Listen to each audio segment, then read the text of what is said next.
Hey everyone, Ismail Kolya here, your Realtor from eXp Realty. I hope you're doing well. Today is Monday, July 13th of 2020. I hope you had an amazing weekend with your friends and family while staying safe. So today's topic is how to find the house that you like and move in. One of the biggest mistakes that first-time home buyers make is that they want everything in their new home. They want everything, whether it may be a big yard, lots of parking, lots of rooms, big size rooms, move-in ready, nice floors, great neighborhood, great schools, transportation, close to shops, and on and on and on. And it's okay to want all of that stuff, but what I want you to focus on is how you can become a homeowner. The most first-time home buyers have a specific budget, and it's a tight budget.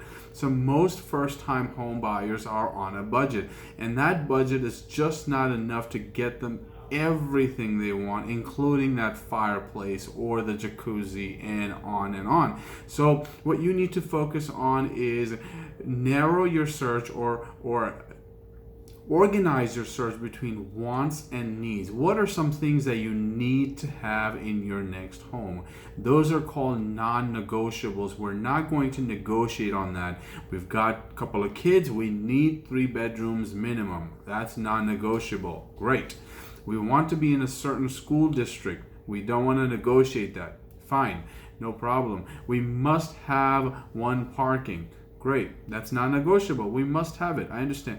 But now also organize and jot down your nice to haves. What are some things that would be nice to have, but if you didn't get them, it's okay. You would still move forward, such as a bigger yard. You want a yard that's a must to have, but a bigger yard would be nice to have. 2-car parking would be nice to have, right? A basement might be nice to have, or finished floors, polished floors would be nice to have, and so forth.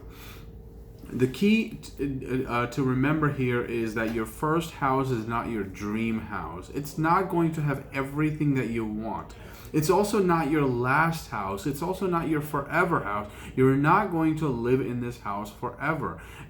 This is not the last house that you will buy. You'll buy other houses. In fact, most Americans stay in a home about 7 to 8 years before they move on to the next property and so forth. So you're not going to be living in this house forever, and therefore this is not your dream house. And because you're on a budget, you're not going to be able to afford everything that you want in your dream house. So the key is figure out what is absolutely must have and find a house that checks off all of those boxes, and then find a house that also checks off some of the nice to have items, such as perhaps a fireplace or perhaps a second parking, perhaps a flat backyard, and so forth. Imagine you find a house that is everything that you want. It has the number of bedrooms, it has the neighborhood, it has the parking, it has the commute, it has the safety, it has the school district, it has everything that you want, but the backyard is at a slight slope. It's not completely like this, it's at a slight slope, so it's not a completely flat backyard.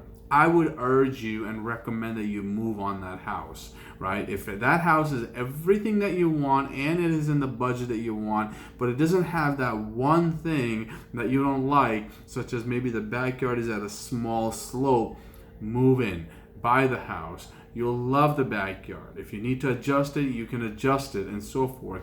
But by being flexible with your searches and by being flexible with the nice to have, you will be able to make that decision of buying your first home. If you stay adamant and if you stay unflexible with all of your criteria, including need to have and nice to have, you will not be able to buy a house. I can promise you that, because the house that you want with absolutely everything that you want in the budget that you have, doesn't exist. I can guarantee you that. So the key to buying your first home is be flexible and buy the house that fits most of the criteria that you have, all of the need to have, and then maybe some of the nice to haves, and buy that house, live in it for 4 or 5 years, enjoy yourself with your family, and then you save some more money and buy the next house. Now the first house will have appreciated in value at that time. You sell that house, you take the money, and now you're able to buy a bigger and better house, or better yet, rent out the first property and then buy a bigger and better house for yourself and your family. And that is how you start to become a homeowner, and that's how you start to build generational wealth in America through property and through real estate. That's the type of real estate education that I want to give you as you start to embark on your journey of home buying. My name is Ishmael Kolya, 914-215-1540, 914-215-1540. The key to buying your first home is be flexible with your wants and needs. Give me a call, 914-215-1540, isyourrealtor@gmail.com. And my website where you can search for a lot of different properties is isyourrealtor.com. Thanks so much for watching, and I'll connect with you next Monday. Bye-bye.